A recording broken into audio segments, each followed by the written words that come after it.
Hello and welcome to Jikoni Magic's Meza. Today I'll share with you how I go about preparing my Mkate wa Sinia, also known as Mkate wa Kumimina. This is a rice cake that's got lots and lots of fresh coconut in it. So come on and join me to see how I make this fantastic cake. Here I've got fresh coconut that I've just gotten out of the shell.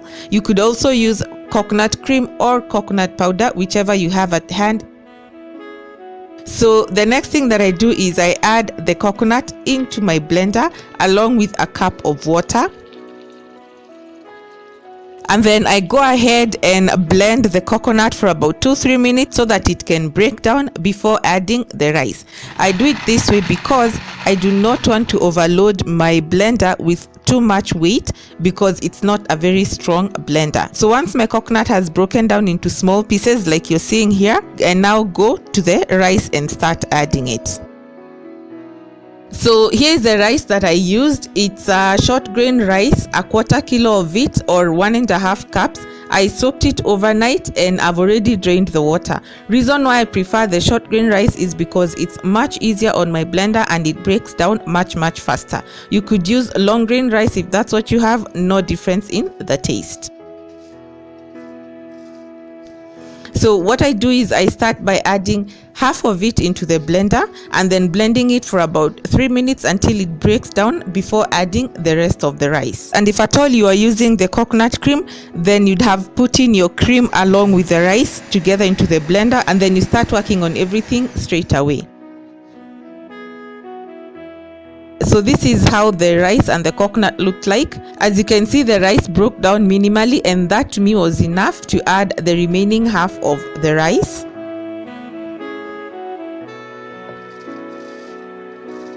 At this point, I also added half a cup of white granulated sugar, followed by freshly ground cardamom. It's always best if you can hack it to use the freshly ground ones as opposed to the store-bought ones. I also removed as much of these fibrous bits as I could before adding it to my blender.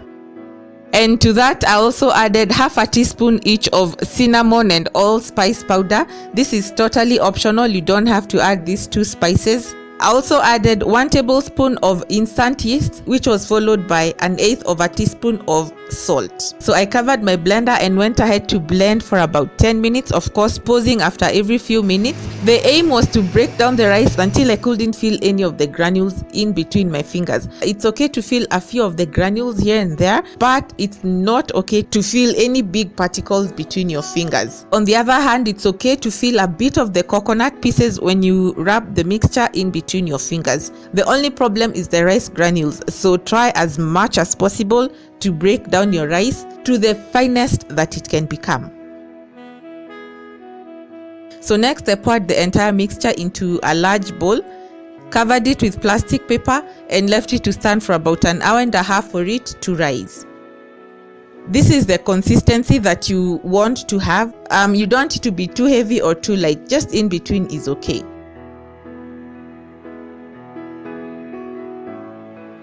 So this is how everything looked like after standing for 1.5 hours. It's got lots and lots of air bubbles because of the yeast.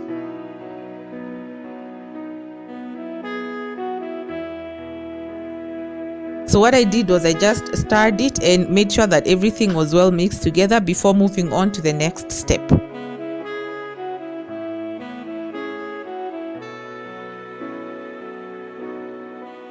And this is the tin that I used to make my Mkate wa Sinia. I've already oiled and put the wax paper at the bottom. Mkate wa Sinia is very notorious for sticking on the sides of whichever cooking container you use. So if you have a non-stick, that's the best. And Mkate wa Sinia is made in different ways. You can make it in a frying pan, cook it on top of your stove for the bottom part to cook, and then you finish it off in the broiler.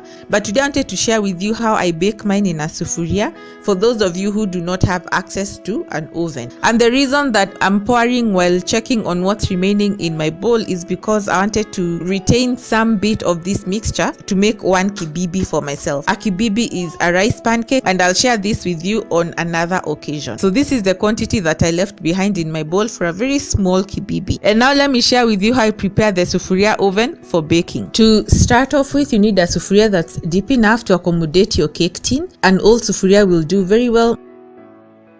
Secondly, you're going to require regular iodized cooking salt. Next, pour your salt into your sufuria, level it out, make sure that there are no lumpy areas, because if your cake is not standing properly, it's going to tilt to one side and it won't cook evenly.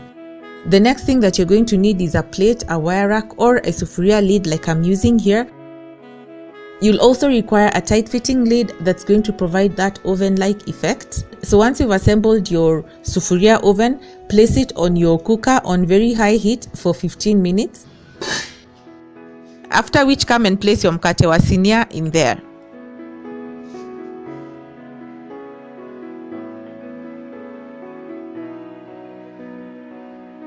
And make sure that it's standing properly. Then cover.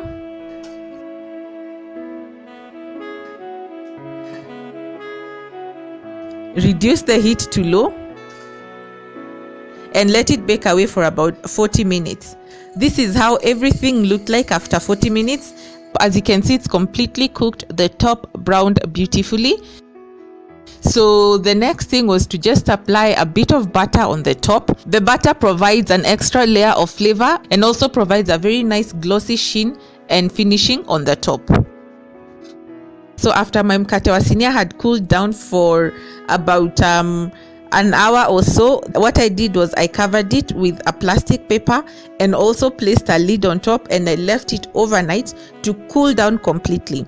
The reason why I covered it was so that it would remain moist without hardening. And also remember that I told you that mkate wa sinia loves to stick on the sides of whichever cooking container you use. Now that is what happens here. So just take your butter knife and loosen it from the sides. So take your time because you don't want to have it breaking apart. And after it had loosened up enough from the sides, I pulled it out and placed it on my wooden board.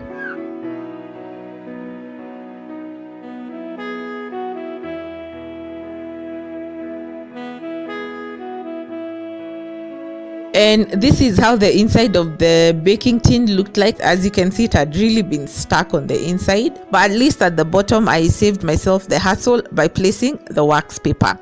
And of course, the video would not be complete without me sharing with you how the inside of the mkate wa sinia looks like.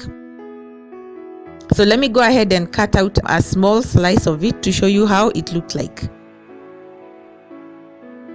And there it is. That's how the lovely mkate wa sinia looks like. It was still very moist because I took my time to cover it with the plastic paper and the lid. The best way to enjoy this is if you have fresh coconut with you, but if you don't have it, don't be discouraged.